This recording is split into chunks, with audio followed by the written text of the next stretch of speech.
Let's look at President Trump's first 100 days in office. Speaking of busy, something comes out every hour, it seems like. Here's a look at what has happened so far today. Just minutes ago, a judge paused cuts to USAID. Earlier today, we saw workers taking the agency's name off of the building outside. There was also a standoff with lawmakers outside the Department of Education today after House Democrats were denied entry to that building. President Trump is also vowing another round of tariffs next week. He did not say who would be targeted in that round. Today at the White House, he also met with the Japanese Prime Minister and talked about the buyout plans between Japanese company Nippon Steel and U.S. Steel. They'll be looking at an investment rather than a purchase. We didn't like the idea. U.S. Steel is a very important company to us.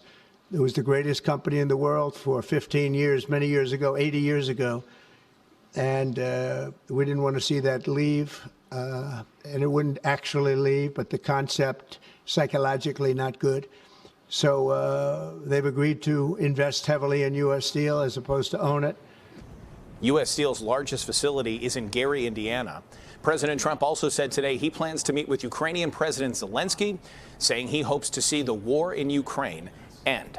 Now, Governor J.B. Pritzker and Senator Dick Durbin are pushing back on much of President Trump's agenda.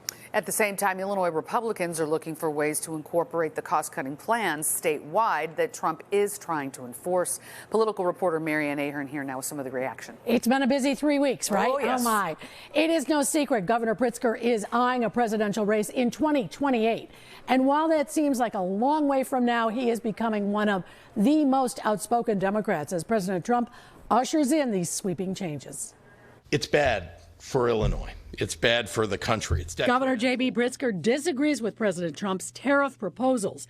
And even if the higher tax on goods from Canada and Mexico are on pause for now, the China tariffs are in place.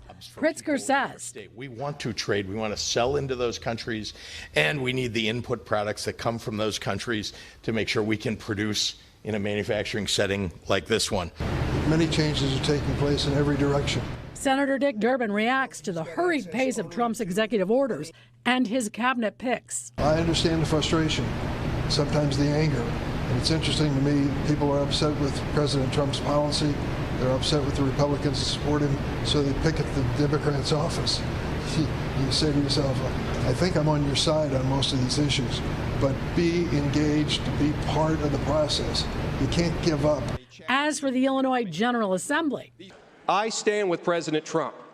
Earlier this week, Illinois Republicans argued that even in blue state Illinois, there is an appetite for cost-cutting proposals that the Trump team is offering. The GOP wants an Illinois-type DOGE, the Department of Government Efficiency. Illinois gives undocumented immigrants free health care benefits, housing assistance, driver's licenses, and other benefits at the burden of the Illinois taxpayer. Coming up in Springfield, Governor Pritzker, he will be delivering his State of the State and budget address on February 19th. And with the federal pandemic funds no longer available, it is going to be a less hearty budget this time around. About a $3 billion gap, I understand, as of right now. All right. Thanks, Marianne. We'll be watching. Thanks, Marianne.